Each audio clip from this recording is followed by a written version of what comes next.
ఎందుకు ఈ బాధ్యత రాయిచ్చు? మళ్ళా అసలు ఒక్కసారి రివ్యూ చేసినవా రేవంత్ రెడ్డి? నెల రోజుల తర్వాత ఇప్పుడన్నా రివ్యూ చేసినవా? ఎక్కే విమానం దిగే విమానం, ఢిల్లీకి పోడు, ఢిల్లీకి వెళ్ళొచ్చుడు తప్ప ఇంతమంది చనిపోయిండ్రు, వాళ్ళ పరిస్థితి ఏంది, యాక్సిడెంట్ ఎందుకు జరిగింది, ఇటువంటి జరగకుండా చూడాలని ఒక రివ్యూ అన్నా చేసినవా రేవంత్ రెడ్డి అని నేను అడుగుతా ఉన్నా. ఇప్పుడు ఇది ఎంత బాధ అంటే ఈ రేవంత్ రెడ్డి పాలన చాలా గమ్మత్తుకున్నది.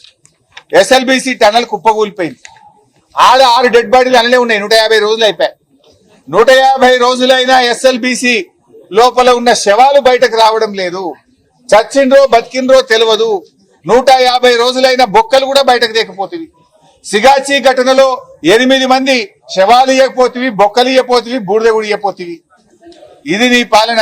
ఎంత బాధ్యత రహితంగా ఉన్నావు అంటే ప్రభుత్వము సకాలంలో స్పందించడంలో, ప్రాణాలు కాపాడడంలో రేవంత్ రెడ్డి ప్రభుత్వం వైఫల్యం, మృతదేహాలు అప్పగించడంలో రేవంత్ రెడ్డి ప్రభుత్వం వైఫల్యం, పరిహారం చెల్లించడంలో రేవంత్ రెడ్డి ప్రభుత్వం వైఫల్యం.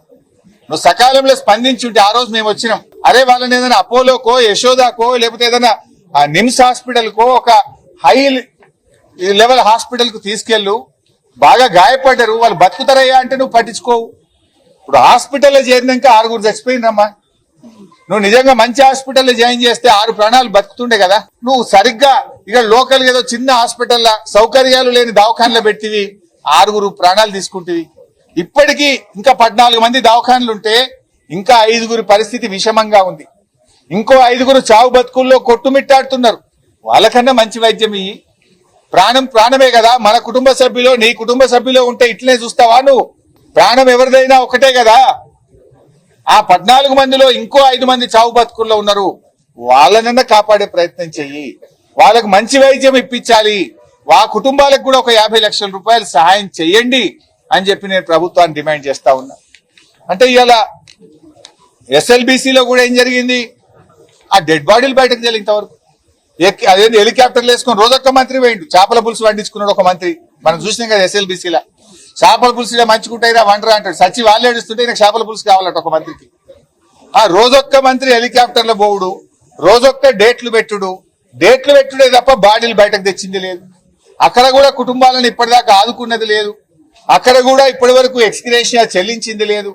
అంటే ఎస్ఎల్బిసి ఘటన అయినా, సిగాచి ఘటన అయినా ప్రభుత్వం యొక్క బాధ్యత రహిత్యం స్పష్టంగా కనబడతా ఉంది. ఆ ప్రాణాలు కాపాడడంలో గాని, శవాలను అప్పగించడంలో గాని, పరిహారం చెల్లించడంలో రేవంత్ రెడ్డి ప్రభుత్వం దారుణంగా విఫలమైపోయింది. మాట్లాడితే ఎవరైనా సోషల్ మీడియాలో పోస్ట్ పెడితేవని అరెస్ట్ చేసినావు. అరే 54 మంది చావుకారమైన సిగాచి యాజమాన్యాన్ని ఎందుకు అరెస్ట్ చేయవు? 54 మందిని పొట్టన పెట్టుకున్నానేమో ఇడిచిపెడతావు. సోషల్ మీడియాలో నీ తప్పులెత్తి చూపితే కేసులు పెడతావు, జైల్లో పెడతావు. బిడ్డ ఏంది? ఎవరి కోసం పనిచేస్తున్నావు? ఇలా ప్రజలకు సమాధానం చెప్పాల్సిన అవసరం ఉంది.